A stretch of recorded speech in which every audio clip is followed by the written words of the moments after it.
Welcome to Aman classes. दोस्तों, Aman classes के YouTube channel पर आपका स्वागत है। प्यारे दोस्तों, कैसे हैं आप सभी। दोस्तों, आज है 18 सितंबर 2024 से रिलेटेड राजस्थान करंट अफेयर्स के जितने भी मोस्ट इम्पोर्टेंट क्वेश्चन बनते हैं दोस्तों, आज उसके ऊपर हम डिस्कस करने वाले हैं। तो चलिए दोस्तों, स्टार्ट करते हैं आज की अपनी राजस्थान करंट अफेयर्स की मोस्ट इम्पोर्टेंट क्लास को।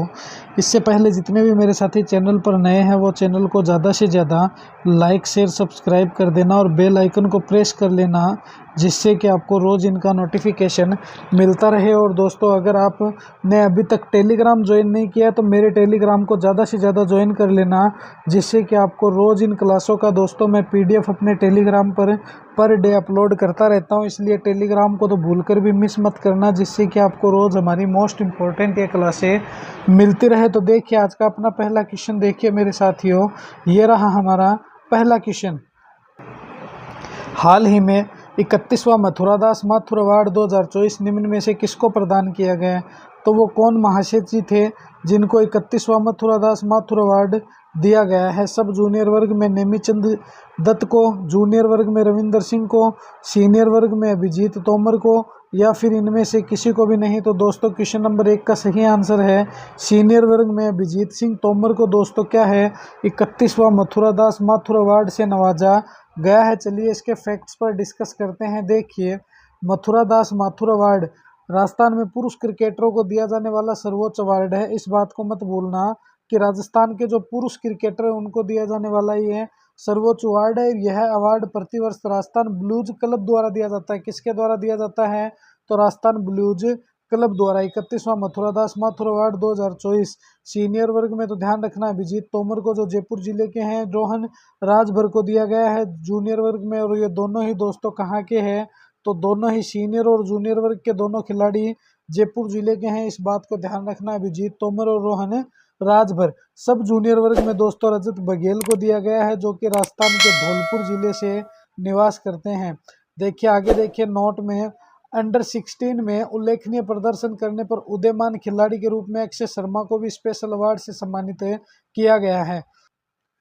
इनकी जो राशि है दोस्तों वो सीनियर वर्ग में तो दी जाती है 15,000 रुपये, जूनियर वर्ग में दी जाती है 7,500 रुपये नगद और सर्टिफिकेट ऑफ एक्सीलेंस स्मृति चिन्ह साथ में इनके प्रदान किया जाता है। चलिए नेक्स्ट क्वेश्चन देखिए, किसके द्वारा राष्ट्रीय पोषण माह 2024 के तहत शक्ति उत्सव में सुरक्षित माँ स्वस्थ बच्चा जागरूक अभियान का शुभारंभ किया गया है।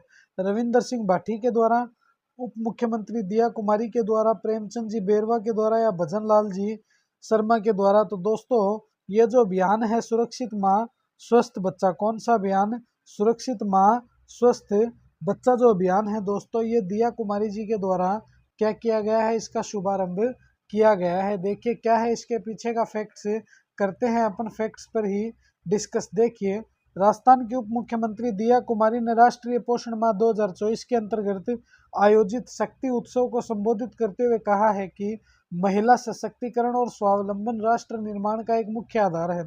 केंद्र सरकार के सहयोग से राजस्थान सरकार द्वारा महिलाओं के सशक्तिकरण के लिए बेहतर कार्य किए जा रहे हैं। तथा इस दौरान उप मुख्यमंत्री ने आदिवासी महिलाओं की लगाई गई एक फोटो प्रदर्शनी का भी क्या किया?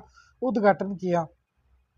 शक्ति उत्सव में महिला और बाल विकास की उपलब्धियों को साझा करने वाली फील्ड की चैंपियन चयनित सफल महिलाओं और युवतियों को सम्मानित किया गया है। तथा इस अवसर पर पोषण और स्वास्थ्य संबंधी जागरूकता बढ़ाने के उद्देश्य से सुरक्षित माँ स्वस्थ बच्चा जागरूकता अभियान का शुभारंभ किया गया है। तो किस अभियान का शुभारंभ किया गया है? तो पोषित माँ, सुरक्षित माँ और स्वस्थ बच्चा। चलिए नेक्स्ट क्वेश्चन पर डिस्कस करते हैं। क्वेश्चन नंबर 3 देखिए दोस्तों, हाल ही में प्रधानमंत्री गरीब कल्याण योजना के तहत राजस्थान में पहला जन पोषण केंद्र कहाँ खोला गया है? जयपुर जिले में, अजमेर में, सिरोही में, या चूरू जिले में? तो दोस्तों, ये जो खोला गया है ये खोला गया है राजधानी जयपुर में। कहाँ खोला गया है? राजस्थान की राजधानी जयपुर जिले में यह खोला गया है। देखिए इसके फैक्ट्स पर डिस्कस करते हैं अपन, समझिएगा दोस्तों। और ये जो पीडीएफ है, ये पीडीएफ मेरे प्यारे साथियों मैं अपने टेलीग्राम पर डालता रहता हूँ। किस पर डालता रहता हूँ?